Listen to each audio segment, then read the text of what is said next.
Hello, I'm Jane Dutton. Welcome to Al Jazeera's weekly look inside Syria. This week, it's all about chemical weapons, who has them, who's used them, and whether they'll give them up.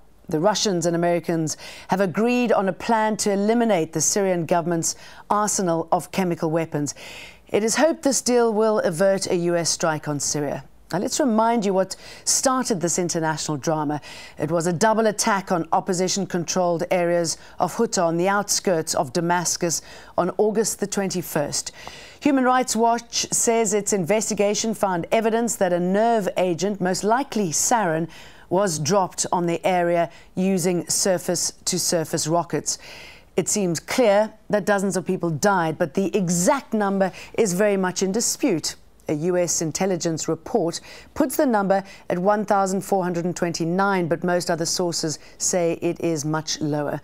There is actually a lot of doubt about that US intelligence report in general. Critics, many of them American politicians, say it is pretty thin. Al Jazeera's Kimberly Halkett reports from Washington, D.C.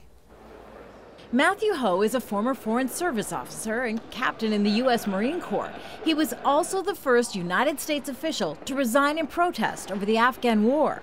But his government contacts are still fresh, and he says they're pleading with him to expose the U.S. intelligence being presented in the case for strikes on Syria.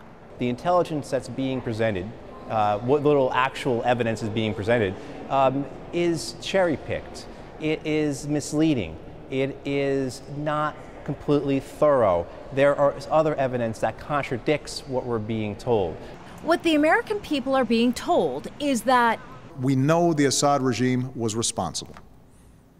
In the days leading up to August 21st, we know that Assad's chemical weapons personnel prepared for an attack near an area where they mix sarin gas. But the White House admits it doesn't have hard evidence President Assad ordered the chemical weapons attack.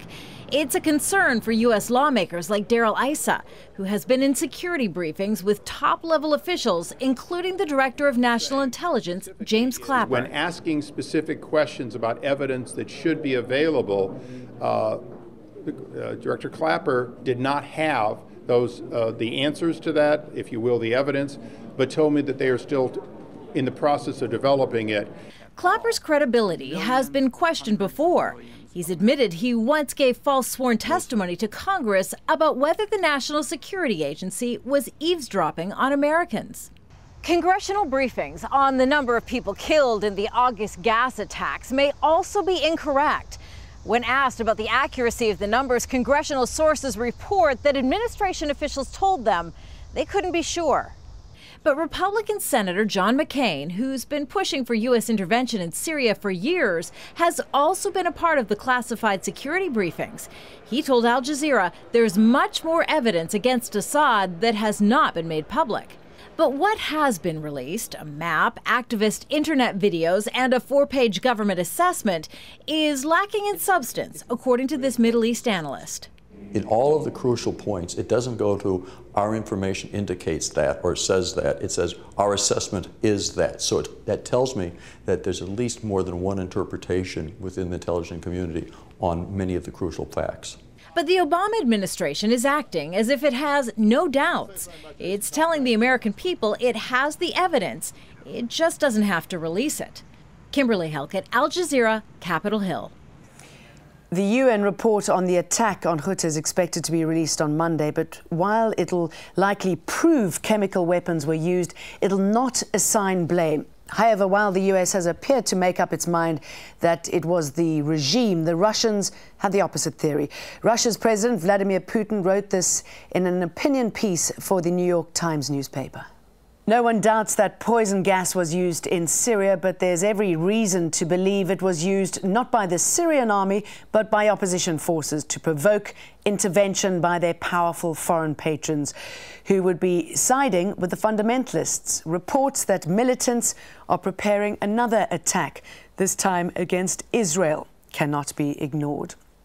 Well, let's bring in our guests. We've got Russian analyst Alexander Nekrassov in London and Ibrahim al-Marashi in San Diego, who's a professor of Middle East history writing on a book on chemical weapons in Iraq and Syria. And finally, joining us in Doha is our Syrian analyst Marwan Kabalan from the Doha Institute, Arab Center for Research and Policy. Welcome, gentlemen, all three of you.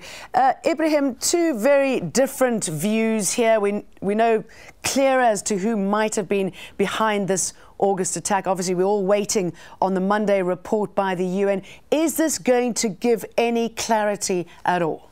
The UN can give details about the scope of the attack. And why is that important? Because once we know how much material would be used, it gives us idea of who could be responsible. If it's the opposition to to launch an attack that would kind of, let's say, bring in more than 1,000 casualties, would require a sustained artillery barrage. And we're not sure that the opposition has that technological capability. For the use of sarin gas, it would require a sustained barrage of rocket shells.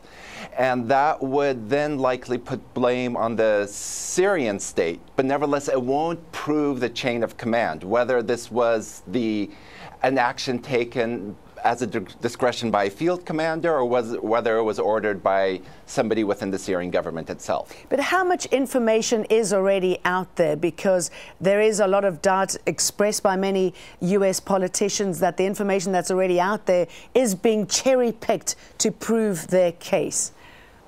Well, the case that I keep on hearing from the US government side is this oft-repeated phone intercept, that the key evidence is a commander telling a field commander something along the lines of ceasefire or what's happening. So even the phone intercept that U.S. intelligence has apparently is basing its assessment on, we haven't been given the full context. So it's quite hard. There hasn't been much contextual information on the nature of the attack. And from what we're getting from the U.S. side, it's quite let's say, out of context. All right, Alexander, I mean, you holding out for this UN report at all? Is anything in it likely to change the Russian perspective? Well, I think it's very difficult to judge what's going to be in this report, because there have already been signals from all over the place that this particular report implies that the Assad regime is behind this attack. But first of all, let me point out this. The American intelligence can talk as much as it wants about having facts that they don't release. We remember Iraq, how it was played in the same way, and then we found out that all this intelligence was false. So for them to start telling us now that yes, they have facts proving that it was Assad's regime behind that attack, but they don't want to release it, excuse me, this doesn't stand anymore. And I think the Americans should understand one thing. This is no longer the situation when there was Iraq war, and it's no longer the Libyan situation. Things have changed. People will not trust the American government and American intelligence services, especially as when we hear that the CIA is operating on the ground. But how much can they trust the Russians, considering the Russians' point of view has changed so much, as has the Syrians, as far as chemical weapons being in the country, let alone being used? No, I'm sorry, the Russian position has never changed on Syria. The Russian position was that the war should not start, that Syria should not be attacked. President Putin never changed that. And that there needs to be a diplomatic solution, and that needs to be a conference on Syria with all sides present. I'm talking about the Russian stance on chemical weapons, and possibly both sides are wrong here, the US and Russia, not sharing whatever information it is that they have. Well, I don't know what level they're sharing and what they're not sharing with each other, but I think that the Kremlin's position was consistent.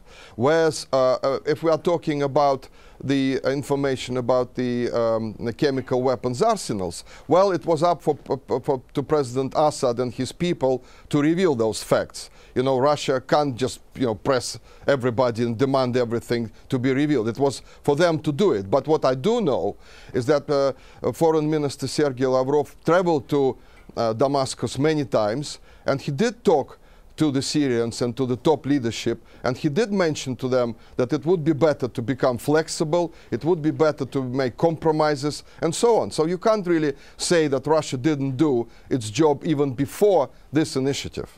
Marwan, the head of the opposition Syrian Supreme Military Council, Idris, said that this is just a smokescreen, everything that's happening at the moment. He said it's buying time for Assad and that he will escape being accountable.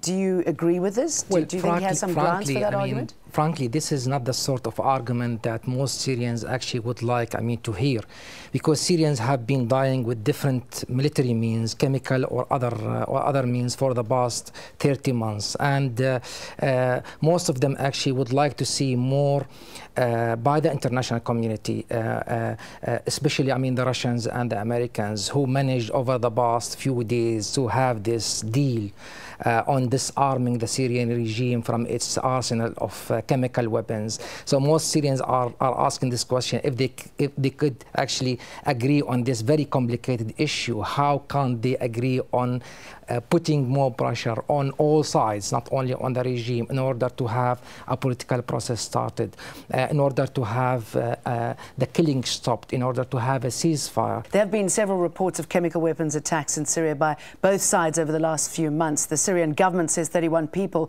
were killed on March the 19th in Khan al-Assal in Aleppo in a chemical attack by one of the rebel groups. They called on the UN to investigate, which it agreed to do. Later in March, activists said 2 people were killed and dozens injured in Adra when the area was shelled with phosphorus bombs.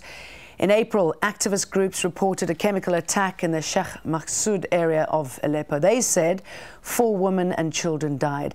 And at the end of April, activists reported that canisters were dropped from government helicopters onto the town of Sarakeb. Back in May, the United Nations human rights investigator Khaled Del Ponte publicly indicated Syrian rebels were using sarin gas. This is what she had to say when speaking to a Swiss TV channel. We collected some witness testimonies that made it appear that some chemical weapons were used, in particular nerving gas. What appears to our investigation is that it was used by the rebels. We have no indication at all that the government used chemical weapons. Of course, now the special commission that the Secretary General put in place will investigate and tell us what it is exactly. But I was a little bit stupefied that they were about the use of nerve gas by the opposition. Ibrahim, what do you know about the opposition and its access and use of chemical weapons? It's, well, we don't know much about their ability to deploy, let's say, sarin nerve gas. Sarin nerve gas, first of all, you have to deploy it in this case, an artillery shell, and have the technology to make sure that the agent disperses. So, and without the UN information, it's, you can't determine for 100% who was responsible, but for any opposition element to deploy these weapons, they would have had to overcome a technological hurdle. Okay, what do you make of this video that was released by the Free Syrian Army, reportedly? And it shows somebody in a mask administering some sort of chemical gas to rabbits. You see them dying, and it was claimed as proof that they do have these weapons. What did you make of that, and where would they have got those weapons from? Still, videos are hard to verify, and the challenge is not the possession of the weapons, it's to know the right conditions and get them to disperse effectively to have an effect.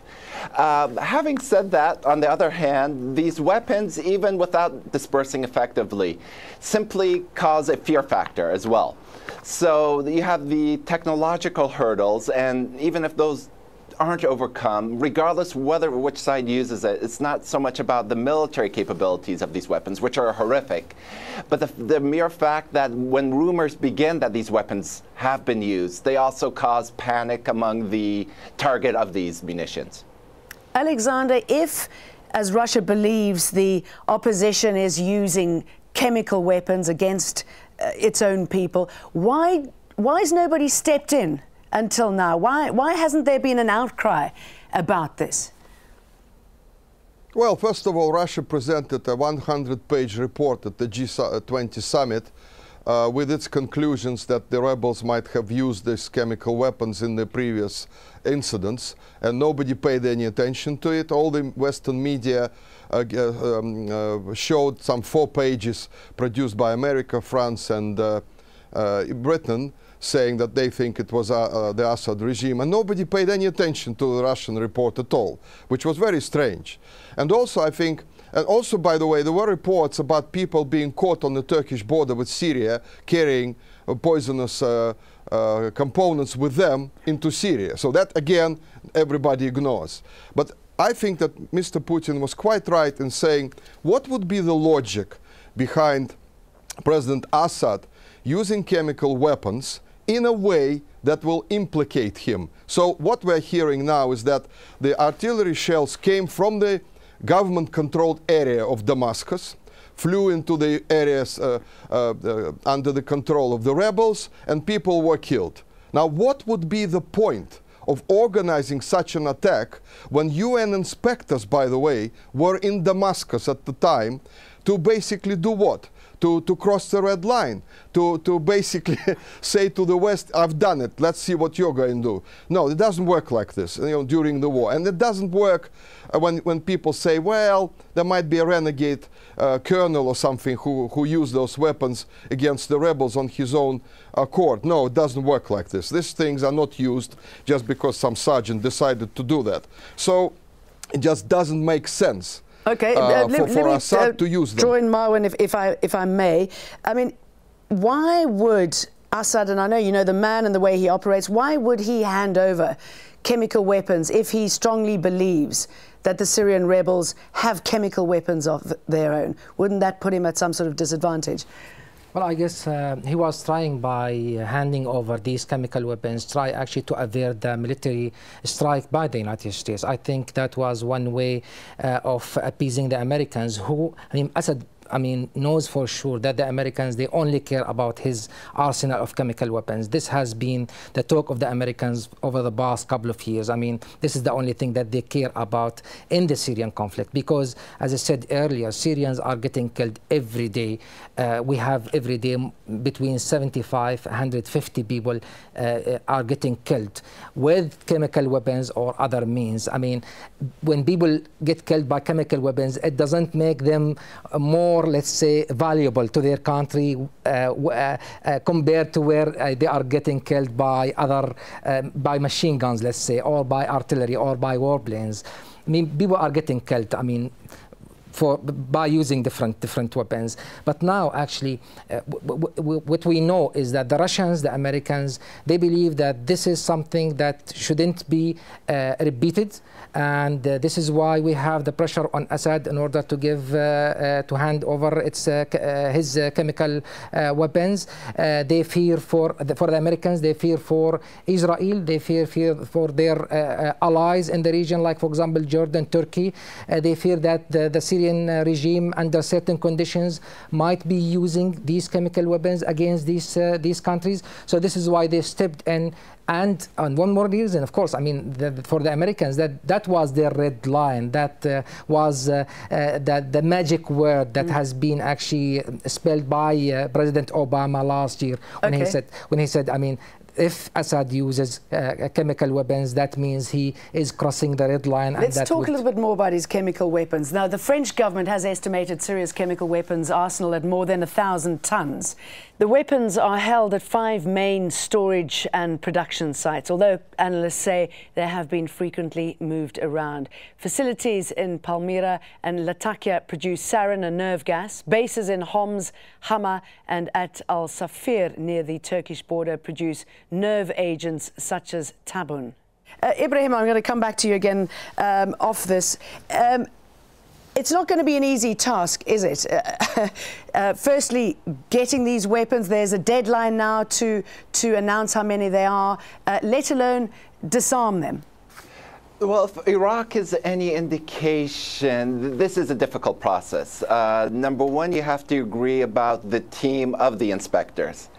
In the Iraq case, the Iraqi government, with good reason, had fears that a good number of the inspectors from the U.S. contingent were also serving in an intelligence capacity.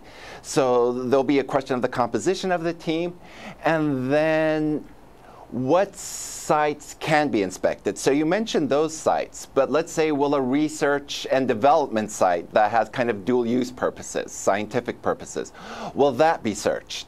Will the Scud missiles, which in theory aren't weapons of mass destruction but can carry them, will those be destroyed in this process? So you're absolutely right. It's going to be a complicated process, and then, of course, accounting for all the material is always difficult. The Syrian government might, would produce an inventory. Western intelligence agencies might say you're not being forthcoming in what you really have. And then that process, of course, is always difficult and becomes politicized at the same time. Alexander, will the regime give these weapons up? We are getting reports that some of them are already being moved out of the main sites. Well, I don't really trust all those reports, to be honest with you, because there's a lot of propaganda flying around. And let me give you an example. For example, we always hear that more than 100,000 people have died in this conflict. But never ever anybody mentions that these are people on both sides of the conflict. Nobody has ever said, look, there are 15,000 government troops who died in the war. Nobody ever says that. So the impression is given that these are all people, either insurgents or civilians and so on. Secondly, the number of displaced. Now we hear about 2, 3, 5, 8 million and so on. Now, a lot of these people, okay, I understand that they avoid, war zones and so on, but they leave because the insurgents control the area. And let me ask you a question, both of you gentlemen. Would you stay in an area controlled by government troops or by insurgents whom you don't know who they are, whether they're connected to Al-Qaeda or anybody else? You will probably leave the area when the insurgents come in. But does anybody says that? No one is saying that. So the impression is given that it's Assad's people. They kill everybody, they force everybody to leave. We have to stop this Soviet type of cliched propaganda. And Americans are doing it all the time. And especially with the number of people killed during that last chemical attack, in inverted commas, we still don't know. So they say it's 1,500. The French say it's 300. This is a very important point here. We can't play with figures like that, because this is black propaganda. And what I'm saying here is that we always see Americans having two agendas. We saw that in Iraq, we saw that in Libya, we actually saw it everywhere across the Middle East with the so-called Arab Spring, which turned out to be such a mess. And I really think that the Americans will try to destabilize the Russian initiative. They'll do their best, because now they want the Russians to take over control. The Russians basically put their cred on the line here. It's in American interest now to basically undermine that initiative with any means possible. And another thing as well, that I don't agree with this sort of perception that, well, people are dying every day. America moved in because the chemical weapons, it was afraid that some radicals will take these chemical weapons and use it against their allies. Excuse me, this doesn't wash. Okay, America I guess was the involved question, in Syria from day one. And let me put this to you, Ibrahim. I mean, how do you disarm the rebels, and considering the links that they have to other countries and people feeding them the arms? How does that work? You can't disarm them. The rebels, I mean, of course, if this is a group that's connected to Al-Qaeda in Iraq, or rebels, let's say, in post-Gaddafi Libya, that is one of the reasons that leads to instability. It's quite, especially since these rebels, once they become rebels, have trouble transitioning back to civilian life if they're, let's say, not associated with Al-Qaeda. And those who are associated with Al-Qaeda, their whole existence is to fight. It's almost impossible to disarm them. Thanks very much to my guests, Alexander Nekrassov, Ibrahim al-Marashi and Marwan Kabalan. And thank you for joining us On this edition of Inside Syria, there's continuing coverage of the conflict on our website at aljazeera.com. And each week on this program as well. Hope you'll join us again next time. I'm Jane Dutton. Goodbye for now.